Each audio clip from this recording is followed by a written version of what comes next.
자, 이재명 대표가 백현동 개발 특혜 의혹으로 어제 검찰 조사를 받은 뒤 밤늦게 한 12시쯤이었죠. 끝난 게 귀가했습니다. 이 대표 측의 방패 또 검찰의 창이 어떻게 맞섰을지 주목이 됐는데요. 그 모습을 일부 엿볼 수 있는 모습이 보도가 됐습니다. 자, 김인섭 전 한국하우징기술 대표 관계자 등이 묻자 이재명 민주당 대표는 처음 듣는 이야기다. 왜 동일한 질문을 반복하느냐. 조사 확인 과정 중에 내가 말한 것이 왜 조서에서 누락이 됐느냐 이런 이야기들이 오갔다는 것이 신문 보도로 나왔는데요. 자, 진술서를 요약해서 냈고 그것으로 간음을 할 것이다. 이런 가능성이 높고 묵비권 아닌 묵비권을 행사할 것이다. 이렇게 봤는데 이 보도대로라면 상당히 좀 사실적으로 공세적으로 적극적으로 이야기도 할 부분은 했다 이렇게 보여지는데요.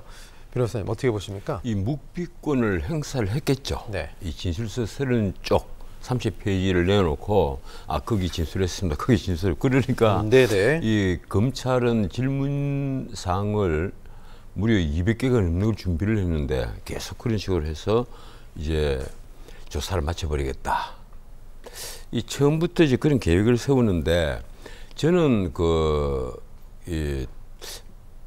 그런 얘기를 좀 한 적이 있습니다. 뭔가 하면 이번에 검찰이 아마 이재명 대표가 생각 못하는 어떤 질문, 어떤 증거를 내놓을지도 모르겠다. 네. 아마 그런 게 있었을 거예요. 아직까지 그것이 명확히 드러나지 않았지만 그래서 오늘 당장 아까 말씀하신 대로 이제 보도가 나오기를 이재명 대표가 적극적으로 방어를 하고 또 항의를 하고 왜 내 이 답변은 조서에 기재가 되지 않았느냐 이렇게 항의하는 사태까지 벌어질 네. 정도로 아마 문답이 치열했던 부분도 있었던 걸로 보입니다. 어떻든 어제 들어가기 전에 이미 이재명 대표와 민주당이 2분 체제로 나뉘어 갖고 이 민주당은 민주당대로 여당을 겁박을 하고 네. 그리고 이재명 대표는 이재명 대표대로 일단 개딸 소집령까지 내렸잖아요. 우리나라 언론에서 전부 다 소집령이라고 표현을 했는데 이 뒤에 조명이 확 비치는 그 장면에서 딱 써가지고 네. 있으면서 일시와 장소를 기재를 했단 말이에요. 그리고 검찰청 앞에 연단을 만들어 놓고 올라갔어요. 제가 이 나이까지 살아오면서 수많은 정치인들이 검찰청에 들락날락하고 심지어 전직 대통령들도 검찰청에 불려가서 조사를 받고 구속도 되고 하는 사태를 지켜봤는데 솔직히 검찰청 앞에 연단 만들어 놓고 지지자들에게 연설을 18분씩이나 14분 했습니까? 18분 했습니까? 연설을 하고 그런 느낌이었어요. 예, 연설을 네. 하고 그렇게 검찰청에 들어가는 모습은 제가 처음 봤어요. 근데 일단 저는 그렇게 생각합니다. 이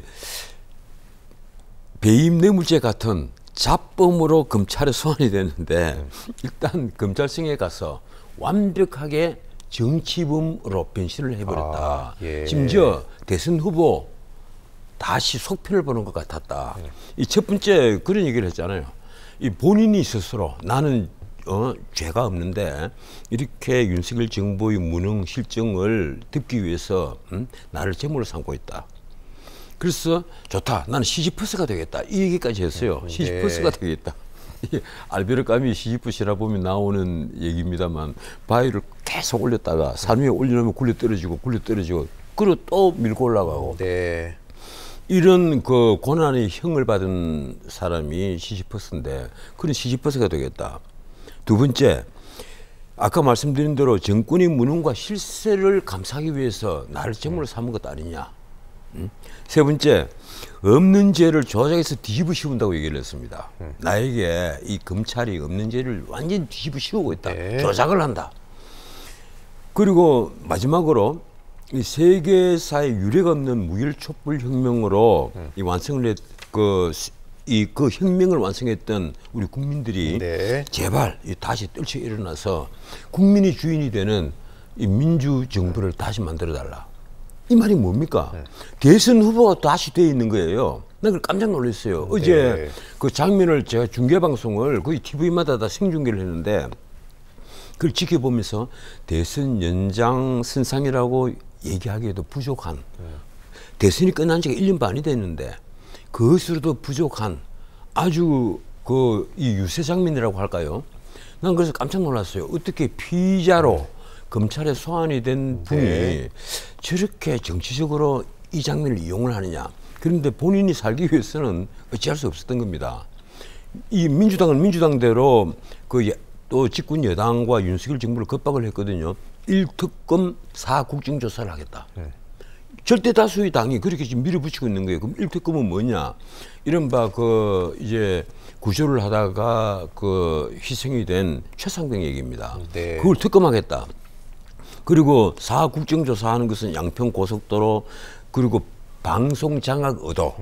지금 오늘 당장 지금 청문회를 하고 있습니다만 이동관 후보요. 예, 이동관 후보의 방송 장악 의도 그리고 오송 지하차도에서 희생된 문제 그리고 마지막으로 잼버리가 파행된 문제 이걸 전부 다 국정조사하자. 네. 그 정권을 밀어붙이겠다. 우리가 절대 다수의 힘으로 밀어붙이겠다. 이러는 한편 또 민주당이 어제 뭘 내놓았는가 하면 백인동 부지 문제. 예, 부지에서 용도 상향한 문제, 네. 요 문제를 싹 용도 상향한 문제를 싹 빼면서 백인동 부지 문제는 박근혜 정부가 아시아 디벨로퍼와 MOU를 체결한 것이다. 예, 당시 박근혜 정부랑 국토부가 한 일이다. 이렇게 예, 이재명 그렇죠. 대표 주장이잖아요. 그렇죠. 네. 그걸 민주당에서 계속 어제 언론사에 브리핑을 계속하고 계속 네. 밀어붙인 거예요.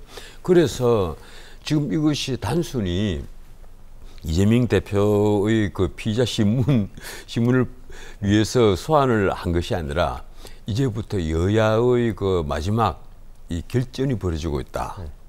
제가 보기에는 이재명 대표가 승리하기는 참 힘든 그런 전쟁인데 그렇더라도 본인은 이 전쟁을 치르지 않고는 본인이 살아날 길이 없으니까 저렇게 하는데 지켜보는 우리 국민들만 좀 답답한 겁니다.